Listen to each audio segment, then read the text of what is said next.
satu puisimu.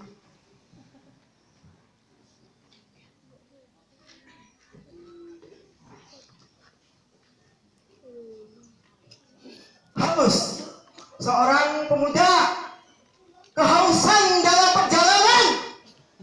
Dia tak mampu lagi berjalan di atas kedua kakinya yang kuat itu.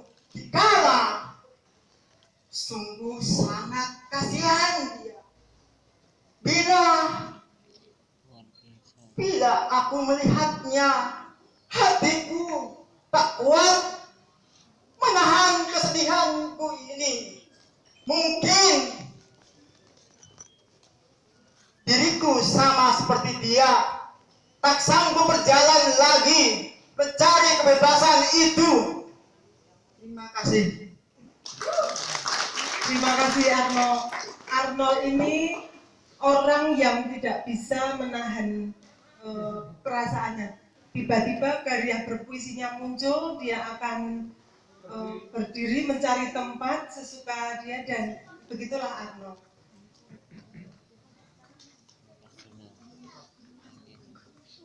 Sambil menunggu Lukas Jono mempersiapkan puisinya, mungkin Mbak Galih mau memulai wawancara dengan Arno. Mau? Ada ungkapan bahwa tak kenal maka tak sayang. Nah, gimana kita akan bisa menyayangi dua orang teman kita ini yang istimewa kalau kita tidak lebih mengenal lebih dalam lagi. Mas Arnold, boleh nih saya panggil Mas Arnold ya? Mas Arnold, apa sih yang membuat Mas Arnold tertarik dengan puisi? Puisi dalam hidup saya adalah makanan dan kehidupan dan napas bagi saya. Karena saya tanpa puisi saya akan mati dalam kehidupan. Sungguh dalam ini. Sungguh dalam. Saya tidak, bagi saya sendiri kayaknya jawaban itu sungguh menyentak. Mungkin. Sejak kapan Mas Arnold ini mulai berpuisi? Saya sejak SD kelas 4 tapi belum bisa menuliskan dalam buku. Saya SD kelas 4 itu sempat saya ngelamun, menyatakan dalam diri saya harus memilih jalan hidup saya sebelum saya dijemput kematian. Sangat, saya sendiri jadi merinding ini karena kata-katanya begitu dalam, begitu jauh, sampai maknanya juga sampai ke kematian.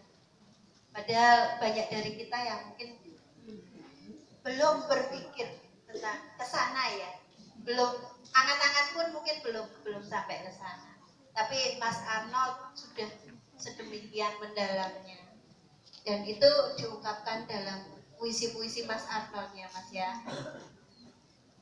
Mungkin Mas Lukas Jono sudah siap dengan puisinya. Silakan Mas. Puisi saya judulnya Sandal dan Sepatu. Karena kami injak setiap saat kami pergi. Kau begitu indah dan berkorban, walaupun banyak debu dan kotoran yang melekat di badanmu. Kau tak terasa sakit untuk kebahagiaan tuannya. Kau lebih berharga di mata Tuhan setiap kali. Kau tak terasa capek dan sakit. Berapa umur untuk melayani kami. Sudah.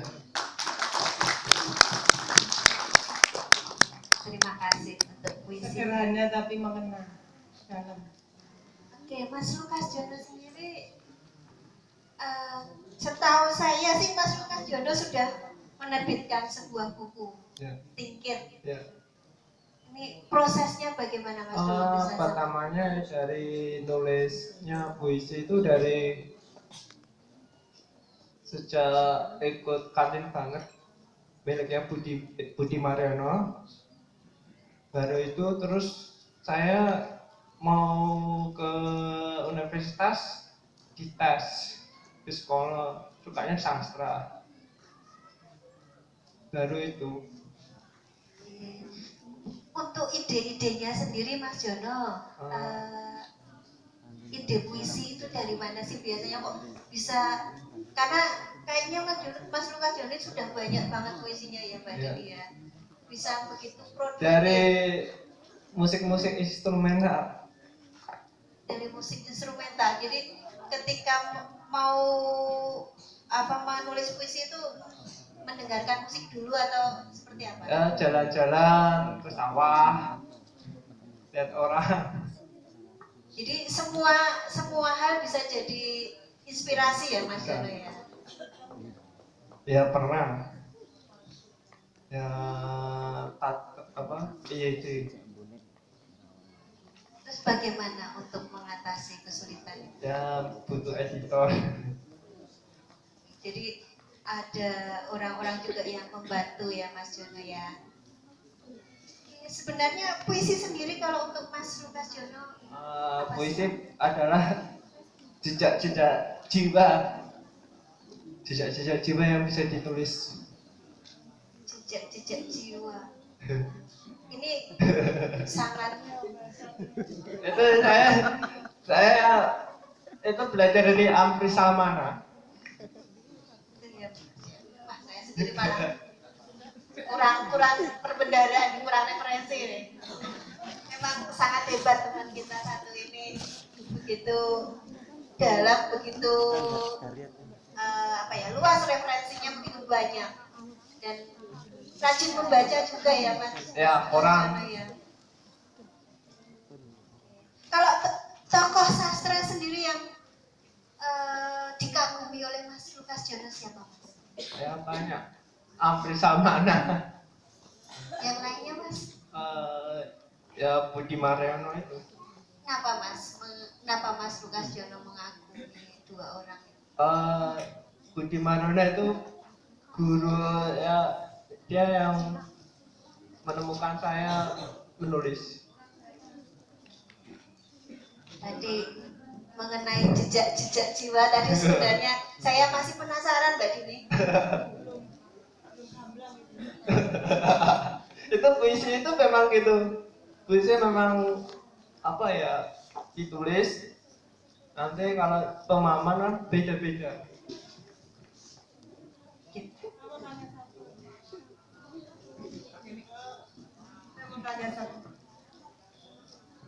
Bagaimana dengan kalian jika tidak ada puisi? Kering. Ingin marah, tapi kalau marah ditularkan ke puisi itu pasti hilang. Kalau nggak ada cewek, beda, bobotnya beda. Cara pandangnya beda soalnya. Itu kayak seperti Sapardi itu. Saya membaca blognya bilang kalau Sapardi terkenalnya karena aroma cewek itu. Kalau Tingkir ini buku Lukas Jono ini mayoritas tentang apa? Tentang perjalanan saya tangkap itu. Tentang perjalanan. Ya, itu dari SMP sampai 2000 berapa ya? 2012 di 600 puisi terus dipilih. Itu pernah dibentak sama Eka Budianta. Itu ini apaan puisi? Terus saya Ya, kalau menghadapi orang-orang yang melihat remeh puisi Jono bagaimana? ya terserah. Bagus. Kalau Arno gimana? Kalau nggak ada puisi, gimana Arno? Kalau menurut yang saya itu tanpa bersair itu akan mati. Sebab kita pun hidup diciptakan oleh Sang Pencipta pun melalui napas cintanya sendiri.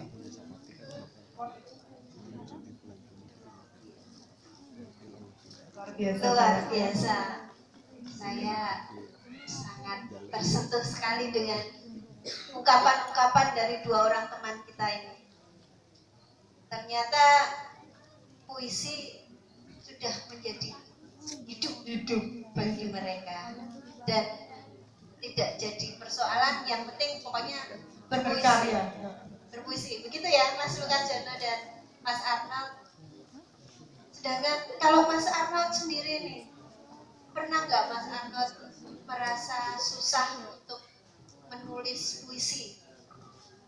Kalau saya tidak pernah merasa susah menulis puisi, karena saya hanya melihat keadaan dan alam sekitarnya, dari air dan pemandangan dan suara burung. Wah, jadi semuanya bisa mengalir dengan lancar gitu ya kalau menulis puisi. Pada saya sendiri nggak bisa loh, Mbak. Emang luar biasa sekali. Nih, kalau boleh tahu nih, caranya gimana sih Mas Arnold biar bisa nulis terus gitu loh? Kalau saya mencari tempat yang tenang, damai dan tidak diganggu orang, dengan minum kopi dan sambil menghisap sebatang rokok.